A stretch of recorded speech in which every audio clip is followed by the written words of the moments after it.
नमस्कार दर्शक बंधु, आपण मानक डिवाइन जगन्नाथ चैनल को स्वागत करुछि।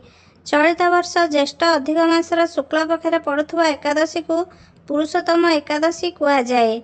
यह पद्मिनी एकादशी कहुए कारण यह भक्तों जीवन में कमल फूल परी पवित्रता, सौभाग्य और आध्यात्मिक आलोक आनी थाए। एकादशी तिथि 26 मे मंगलवार सकाळ 5:10 ठारू आरंभ होई 27 मे सकाळ 6:21 पर्यंत रहुछि। तेणु उदय तिथि अनुसार पद्मिनी एकादशी व्रत 27 मे बुधवार दिन पालन कराजिब। पद्मिनी एकादशी व्रत भंग समय बा पारण समय 28 मे 2026 गुरुवार दिन सकाळ 5:25 ठारू आरंभ होई सकाळ 7:56 पर्यंत रहुछि। पद्मिनी एकादशी प्राय 3 वर्ष पर थरे आसे, सही कारणरू यह अन्य एकादशी ठारू अधिक दुर्लभ और महत्वपूर्ण बोली कहुए।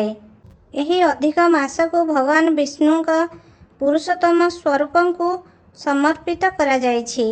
पद्मिनी एकादशी व्रत को श्रद्धा और नियम पूर्वक पालन कले समस्त पापरू मुक्ति मिले, घरे सुख शांति समृद्धि वृद्धि हुए, आत्मिक शुद्धि और मनोकामना पूरण हुए, शेषरे विष्णुलोक प्राप्त करती।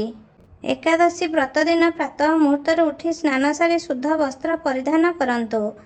भगवान विष्णु माँ लक्ष्मी का मूर्ति किंवा फोटो स्थापना करी वस्त्र, चंदन, सिंदूर, फूल, धूप, घी दीप नैवेद्य अर्पण करंतु।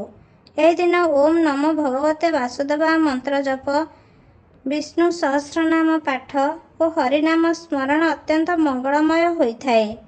सनातन संस्कृति रे दान को धर्मर श्रेष्ठ अंश बोली कहुए।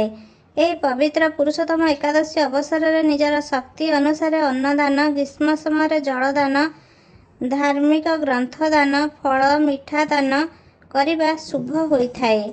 आपण मैंने पुरुषोत्तम एकादशी व्रत पालन करी भगवान पुरुषोत्तम का कृपा लाभ करंतु।